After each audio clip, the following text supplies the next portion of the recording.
communication was gone. Cell phones died, nothing worked. Without the ham radios, we were not able to communicate with our shelters because the phone lines are down. We weren't able to communicate with our other resources like FEMA and MEMA and the Office of Emergency Management. With no communication whatsoever, with all the systems down, it was very important to Dr. O'Brien. Communications are extremely fragile, and that tends to be our biggest issue. As soon as the wind died down just a little, I was up stringing antennas up on the roof. I immediately began to pass emergency traffic, physicians, nurses, any state, bring your license.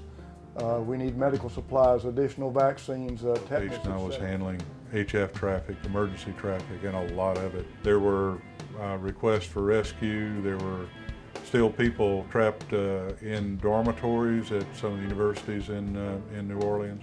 I handled a lot of emergency traffic there.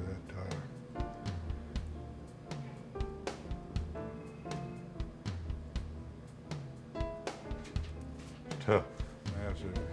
Yeah, let's face it, this is the greatest natural disaster we've had in the United States. It's really been an experience for me, and I'm glad to help.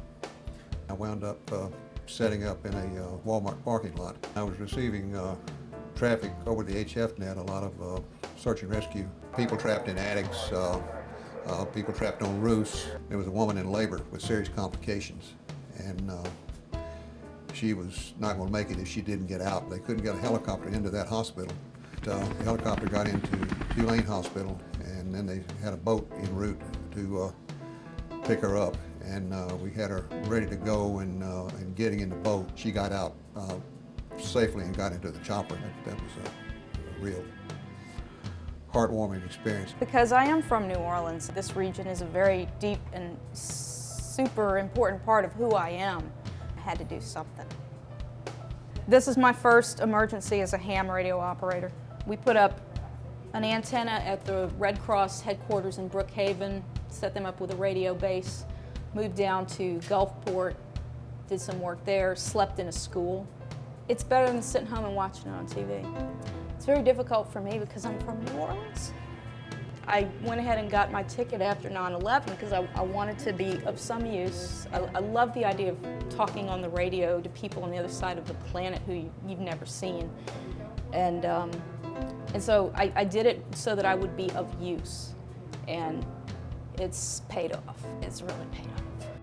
It was such a relief to myself and Dr. Muller and Dr. Bryan to have Mike and all those people out there that helped to communicate with him.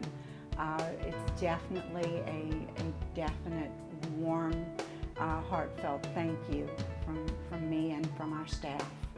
Without the ham operators, we really don't have a way to communicate.